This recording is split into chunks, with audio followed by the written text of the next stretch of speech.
Hi, my class. So I'm reading from home today for chapter 10, last chapter of the book. You may hear Harley or Bella bark. Bella's over in the bedroom and Harley is literally just on the floor here.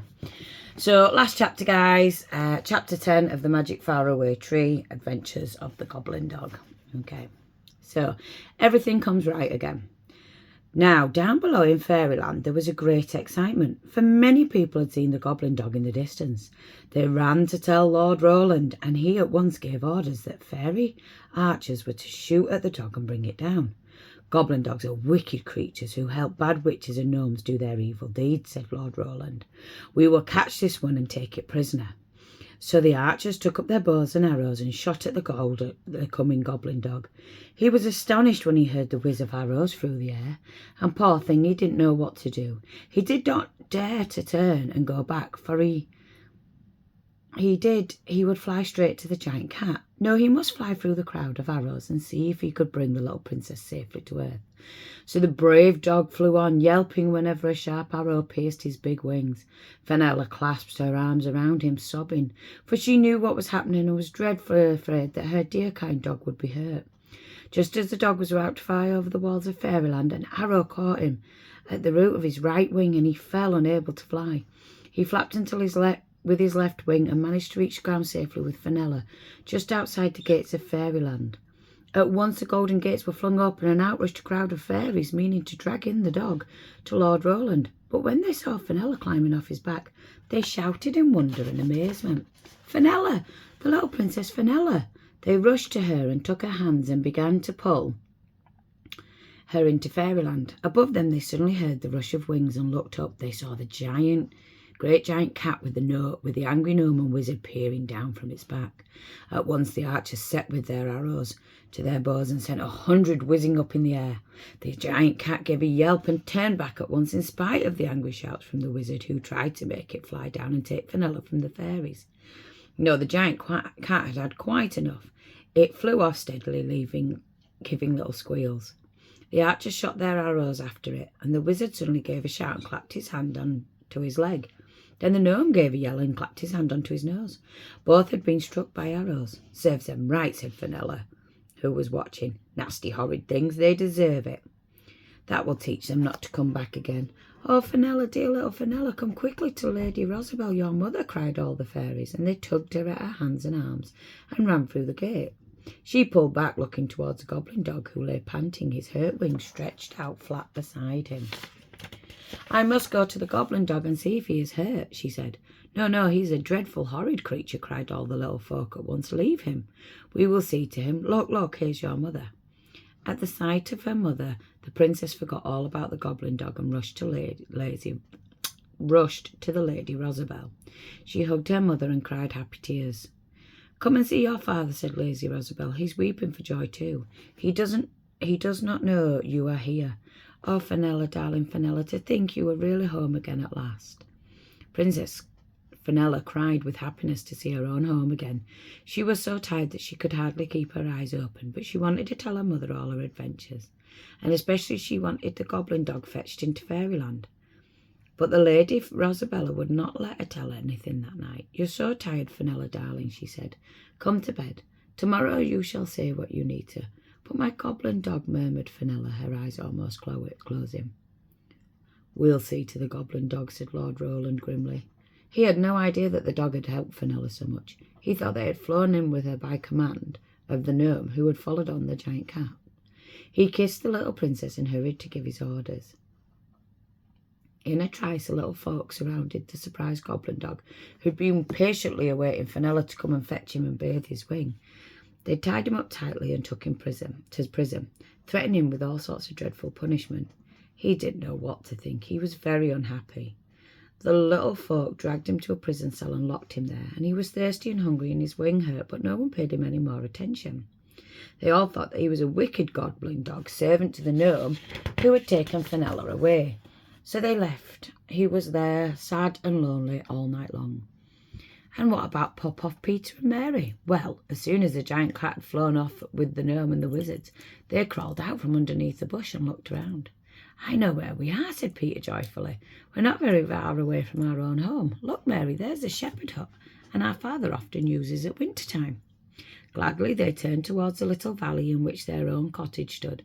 Pop-Off walked with them, wondering if the goblin dog had got safely over the borders of Fairyland with Fenella. Suddenly he gave a shout and pulled the others under the tree. The giant cat again, he said.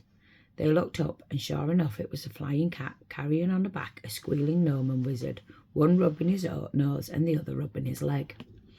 They're going back, said Pop-Off, pleased. That means Fenella is safe. Oh, how lovely. Well, we'll see you tomorrow. They walked on, and in 2 hours' time they came to the valley where their cottage stood. Not far off stood the golden gates of Fairyland.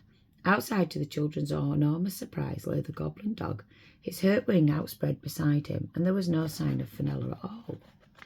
What's happened? Cried Peter, staring. Why isn't the goblin dog gone through the gates with Fenella? Oh, look, here comes lots of little folk. Perhaps they're going to cheer the goblin dog and take him into Fairyland. But to the children's enormous surprise, they saw the goblin dog being roughly handled by little folk and dragged through the gates as a prisoner. I won't have that, shouted Peter in a rage, and he rushed down the hill towards the gates. Stop, stop! But the fairies did not hear him. They dragged the dog away and the gates shut. Peter and Mary ran up to them and battered on them until the gatekeeper looked out in surprise. Let us in, we want to see the goblin dog and Fenella, shouted Peter. The goblin dog is our friend. You shouldn't treat him like that. When the gatekeeper saw that it was Peter and Mary, he refused to open the gate. Don't you know that Lord Roland said you were never to come in Fairyland again, he said indignantly. Of course I shan't open the gate. You two are wicked children, and if that goblin dog is a friend of yours, then you ought to be in prison too. Why, he got our little princess on his back and was flying right over Fairyland with her. If you don't go away at once, I'll have you put away in prison. Come on, said Pop-Off to the two children. Something's gone wrong. Lord Roland isn't going to forgive you, and he's punishing the old poor goblin dog, even though he helped us. I expect Fenella has forgotten all about us. Very sadly, the three of them walked away from the shiny gates. It was dreadful to think that Fenella had forgotten them. But what else could they think? If she allowed the poor goblin dog to be thrown into prison, she must indeed have forgotten her friends. Come home with us, said Peter, slipping his arm through Pop-Off's. The pedlar was looking very sad. We shan't forget how you've helped us, Pop-Off. They came to their own home at last, and they pushed open the door and looked in. How lovely it was to be home once more. Their mother was still lying in bed, and their father was cooking something in the pot by the fire. When they saw the two children, they cried out of delight. Peter and Mary flew to their mother and hugged her tightly, and then hugged their father. Pop-Off stood shyly by the door, feeling rather left out, but Mary took him by the hand and led him to her mother. Mother, this is Pop-Off the pedlar. He has been such a good friend to us and to Fenella, and without him we should never have got home safely again. Their mother smiled at Pop-Off and held out her hand to him. She thanked him and told him that he would always be welcome at their cottage. We are poor, she said, but you may know that. What we have we'll always share with you, Pop-Off. But we're not poor now, said Peter gleefully. He remembered the shining stones that he'd taken from the walls of the caves under the hill, and he emptied them from his pocket onto the kitchen table.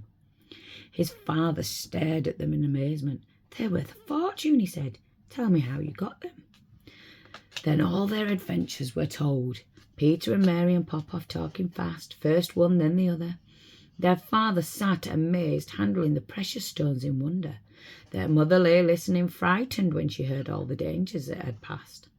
Well, we rescued Fenella as we said we would, said Peter, and we've made Father rich with these shining stones. We shall be able to leave this little cottage and take a nice house, just as you always wanted, Mother. The only thing we haven't been able to do is make Mother well, said Mary. But I can do that, said Pop-Off unexpectedly, and he rummaged through his tray and found a small yellow bottle. This is witch's medicine, powerful enough to cure anyone of any illness. Take 3 doses, madam, and you'll be cured. Well, what do you think of that? Mary and Peter could hardly believe their eyes. Their mother took a dose at once, and she felt better immediately. You will be able to get up after the 2nd dose, and after the 3rd you'll be cured, says Pop-Off, glad to think that he'd been able to bring such happiness to the little family. I am hungry, said Mary suddenly. It seems ages since we had tea in the little cave under the shining hill. Well, there is supper in the larder, said her mother. Lay the table, dear, and we'll all have supper together. Then you three really must go to bed, because you look rather tired. So they all had a happy supper together, and Pop-Off said that the rabbit pie was the best he'd ever tasted. Then he curled up with Peter in his bed, and Mary went to hers. Soon they were fast asleep and didn't even hear their parents talking about the wonderful things they would do as soon as they sold the shining stones. The next morning was bright and shining. Away in the palace, Fenella woke in her own little white bed and wondered for a moment where she was. Then she remembered. How lovely she was to be home again. She got up and danced round the room in delight. Then she stopped to remember what had happened the night before. Where was the goblin dog? Where was Peter? Mary? Pop-Off? What's happened to him? Oh, dear me, I was so tired last night that I must have fallen asleep without finding out what's happened to dear old goblin dog and the others. My goodness, what will they think of me? Oh, I do hope the dog has been made comfortable and his hurt wing bathed and bandaged. She ran to ask her mother, and then she heard that the dog had been taken prisoner, and that Peter and Mary had been turned away from the gates. The little princess was very unhappy. Tears poured down her cheeks, and she began to tell the story of all that had happened. They are my best friends, she sobbed. Peter and Mary rescued me, and the goblin dog was so kind and helpful. You shouldn't have put him in prison. He'll be so unhappy. Then her mother and father heard all that had happened. They were filled with astonishment. So Peter and Mary had really gone to rescue their little daughter, and the goblin dog was not wicked, but good and brave. This must be seen to, said Lord Roland at once. We will get the goblin dog here and thank him. So much to the dog's surprise, he was taken from the prison to the palace, and there Fenella met him and flung her arms round his hairy neck. Lord Roland and Lady Rosabelle patted him and praised him, and soon the court doctor was bound to his wing. He was given an enormous meal and felt very happy indeed. Oh, now, Mother and Father, said Fenella firmly, I want to ride on the dog's back to Peter's home and fetch him and Mary and Pop-Off back into Fairyland. And we're going to ride around the street so that people can see us.